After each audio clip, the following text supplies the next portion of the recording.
If fear is the only thing stopping us from achieving our dreams, and we only fear what we don't understand, then the antidote to fear is knowledge. All we have to do is find out who has the knowledge that we need to conquer our fears and achieve our entrepreneurial dreams. My name is Callum Walker, and welcome to the podcast that will help you figure it out and conquer this lonely entrepreneurial journey. Hello everyone, and welcome to the podcast. If you are having a not so good day, maybe even a not so good week, month, year, if things just aren't quite working out the way that you want them to, but specifically today, if you're having a bad day today, then I'm going to share with you on this episode something that really kind of allows me to make sure that it doesn't compound. And if you are having a bad day, this will really help, and it's something that we can all do. It's not easy to do, although it's simple, which is amazing because the simple things aren't always easy. So yeah, I did an episode a few weeks back where I really kind of first of all wanted to emphasize that, you know, it's a bad moment, not a bad day. And I think first of all, you know, I'm certainly guilty of it in the past, that I've allowed a bad moment to really kind of spiral and compound and turn into a bad day. But really all I'm doing is just dwelling on one bad thing that happened and replaying it over and over and over again. You know, I'm not sure if you play golf, but I remember I was going through a period where I was really trying to like level up my golf, and I just couldn't quite make it work. So one of my best friends, he's a golf pro, and I said to him, I was like, Lee, what is wrong with my golf? Why am I not, where do I need to improve?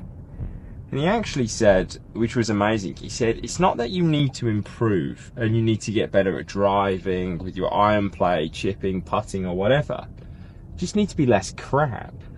So what do you mean? He said, well, if you look at your round of golf, the problem isn't that you go and hit the ball in the trees.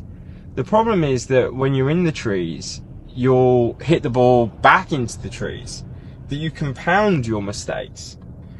So if you didn't compound your mistakes, then it doesn't become a bad round, it just becomes a bad shot. And that's really kind of like stuck with me in terms of this. It's not a bad day, it's a bad moment. But if it is a bad moment, it's really easy for me to say, you know, it's not a bad day, it's a bad moment. We need some actionable tools to make sure that doesn't happen. And I think that is almost kind of a beautiful, almost like a philosophy of life of, you know, first of all, you need to know what to do, and then you need to be able to go and do it. You know, again, I always say this to all of my coaches and all of my clients, that there's a difference between knowing what to do and doing what needs to be done. You know, we need to make sure that we can do the two. So yes, me saying it's not a bad day, just a bad moment. Okay, cool. That's really nice, but what can I do with that information? And this is something that has really helped me, because when I first got into the self-development world, I wasn't really kind of aware of like positive thinking and all that sort of stuff. And by the way, the answer isn't think more positively. You know, if you are in your own head, you know, it's just like today, you know, I definitely was going through a bit of a period where I was feeling quite low. I was feeling pretty low, and I could have very easily allowed that to just compound and compound and compound. Now I feel much better now. I feel positive. I feel in a good spot. And yeah, kind of coming back to that. Sorry, I got a little bit sidetracked then. But coming back to kind of where I was, that if you are having a bad moment, if you are in your head, when I first got into the self-development world and started learning about positive thinking and all this sort of stuff, I thought it was just as simple, because this is what it said in all of the books. This is what all of the self-help gurus say, which is, you know, just think more positively. Replace that negative thought with a positive thought. And I'm like, I actually kind of used to get frustrated at that, because I would try my best to do that. And to be honest, I'd then get really kind of frustrated because I'd be in a negative headspace, And then when I'm in that negative headspace, I'm trying to kind of switch it to a positive, and I kind of can't. I kind of can't. And then I get frustrated that I can't. And then I'm kind of panicking that I'm like, oh my God, I'm thinking negative thoughts now. Oh my God, I'm rubbish, and this self-development work doesn't work for me. And I think that almost kind of like replace your negative thoughts with a positive thought. Again, it's only half of the puzzle. It's only like a couple of pieces of the jigsaw puzzle. We need to be able to put that puzzle together. And how do we do that? Well, one thing that's really stuck with me, and I actually heard it first from Andrew Huberman, and then again through Chris Williamson. He's got a great podcast called Modern Wisdom. Don't listen to that. Keep listening to this. Oh, and also, if you haven't subscribed, please subscribe.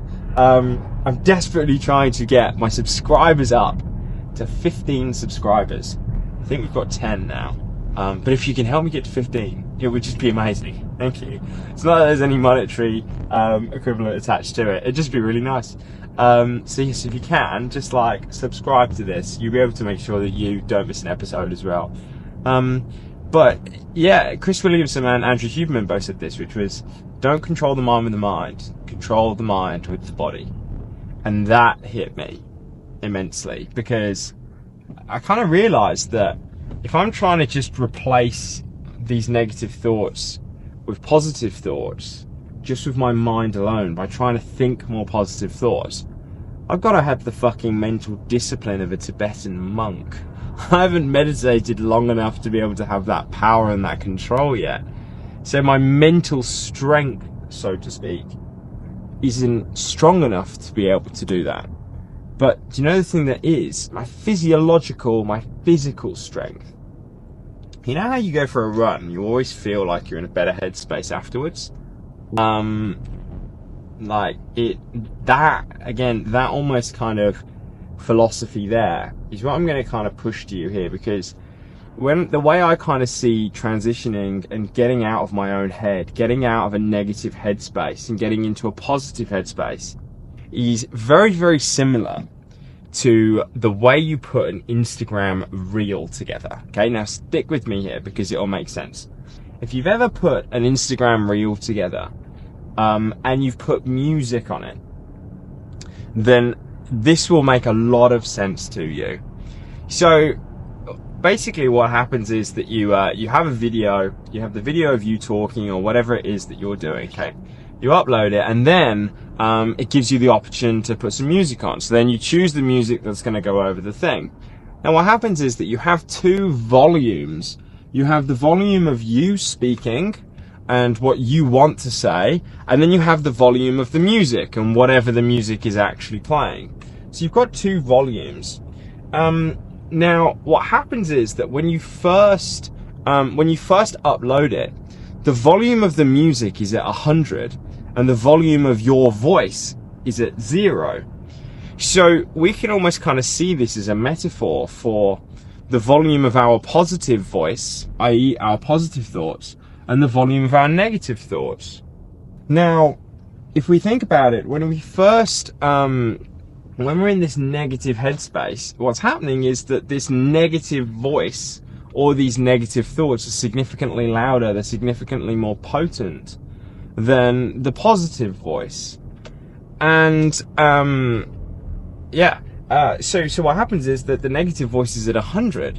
Now what happens is that if I then am trying to put the music, I'm trying to put my voice up to the same level of the music, because I can't hear my voice, I can only hear the music. What happens is that I go and put my own voice up to 100, but then I have two volumes. I have two volumes that are at 100 each. So the volume of the music is at 100, and then the volume of my voice is at 100. So I kind of can't hear anything either. So the negative voice in the music is still there. And that's almost kind of the equivalent of trying to think positively. Like, the negative voice is still there. What we actually need to do to hear the sound of our own positive voice and put ourselves in a positive headspace is first decrease the volume of the negative voice. Because otherwise, we're just going to still hear all of these negative voices and be in this negative headspace. So again, almost like how does this kind of tie in? We'll see it as if you're having a bad day right now and your negative volume is at 100. Well, just thinking positively alone is just going to put your voice at 100, but the negative volume is still at 100 as well. So you're not going to hear that positive stuff because the negative stuff is there. So what we need to do is actually, first of all, decrease the negative from 100 to 0, and then we need to increase the positive from 0 to 100. Now, how do we do that? Well, that's where you do some form of physiological activity. And that's where, whether it's exercise, whether it's, specifically, I would go with the exercise side of things, or some form of sauna, or some form of cold water therapy. Those are the things that allow me to automatically kind of dial that negative voice down from 100 to 0. Now, why is that? Again, there's loads of physiological reasons for it, but I think if I can put it really simply, I think that what happens is that when you go through some form of exercise, so for me, what have I done today? I went in the sauna. So I'm sat there, it was 90 degrees, it was fucking roasting. My body is under stress. So effectively what happens is that the mind starts to realize that, like, okay, right, the stress in my mind that is currently going on, what is more of a threat to my life right now and requires more attention? What is a bigger stressor?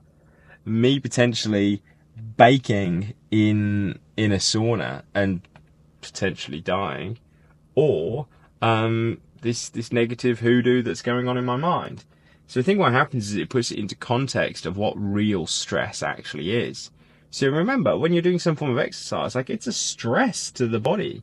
When you're doing cold water therapy, it's a fucking stress to the body. So what happens is, so for me, the negative voice was at 100. I went in the sauna and that's brought it down to 0. But then what I need to do is I need to bump up my positive thoughts to 100. Now, I don't do that through thinking positive thoughts. I just find it's not powerful enough. Really, what I feel is the most powerful way to do that is actually taking positive actions, because those positive actions result in positive thoughts. And the most positive action that I believe you can take is an action of gratitude. One thing I've always struggled with, I've heard so many people say you need to, like, focus on gratitude, write down things that you're grateful for.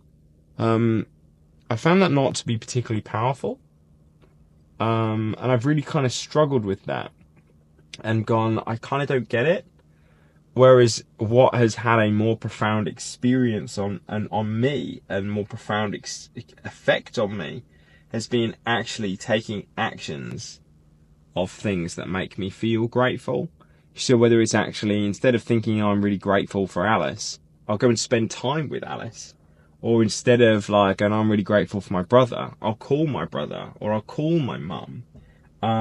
So I do an act of gratitude. So for me, what is the act of gratitude? Well, for me, it sounds really silly, but recording a podcast, I said on my last episode, I just absolutely love doing these podcasts. I'm not really sure why. It's probably an element of therapy for me, and the fact that hopefully this helps you is a beautiful bonus. But for me, doing a podcast episode puts me in a real beautiful positive vibration, a positive place. So if I kind of look at what I've done, like, I feel really good right now. I feel really positive. I feel really content. I wasn't feeling positive and content an hour ago, I promise you. I was feeling irritable. I was feeling a bit frustrated, and a bit low and maybe a bit sad. But I went, okay, right, what I need to do is, and again, I'm in a coaching program at the moment with Ollie Ollerton. And he has this saying of breathe, recalibrate, deliver. So it's when you're in a stressful situation, take a breath. That's bringing you present. That's allowing you to be in charge. Recalibrate. So we've got to change things up. So first of all, I took a breath. I was like, right, I'm in a negative headspace here and I've got to change this. I then had to recalibrate. So I put myself in the car. I took myself to the gym and I was like, right, okay, we are changing this thing. I'm going to the sauna. And then I got in the sauna, I delivered, and I'm in a positive place. So again, getting in the sauna, that lowered the volume from 100 to 0, and then delivering a podcast episode to you guys allowed my positive voice to get to 100. And I feel in a much better place. And that's all changed around in an hour. Now, does that always happen? No. Sometimes I kind of stay in the vortex of the negativity when I know I should go for a walk. So I fail at that, but I'd like to think that I succeed more than I fail. And I think there's one other thing I want to kind of share with you, which is something that I read today in Napoleon Hill's book, Outwitting the Devil. It's quite an unknown book, actually, but it is amazing. But I remember, like, one saying in it. So if you are struggling at the moment, if you are maybe feeling like it's just not happening for you, it's just not working yet, and maybe feel a little bit helpless, he said, my desire to carry on was greater than my desire to quit. And I think that's all this journey is about. It's just about making sure that my desire to continue is greater than my desire to quit. So with this, almost like, yeah, there are times where I do lose to this, almost kind of like, I get in a negative headspace and it does become a bad day because I've made that bad moment compound itself. But I like just to think that I win more than I lose. And I guess that's all we can really kind of ask. And again, I've really kind of been thinking and pondering on things recently. Almost like, what is a happy life? And I think that for me, a happy life is just the balance of positive and negative in terms of your own mental state. Just almost kind of the ratio being a bit more in favour of the positive than it is in the negative. The negative is a fact of life. It's going to happen. If I can spend more time in the positive than I can in the negative, then that's all right. And being able to do little things like this that allow me to just recalibrate, step out of the negative, ensure that I don't get sucked into it, and then step into the positive. You have that at your disposal. Again, today, I went in the sauna, but the one that is most readily accessible for me is going for a walk. Going for a walk in nature, no headphones, getting out there, just looking around at the absolute beauty that I'm surrounded with, and just doing that movement always allows me to bring that negative volume down from 100 to 0, more than anything really. And then like I said, I'll go and have an act of gratitude. Never forget, if every one of your clients gave you just one new client, you've doubled your business.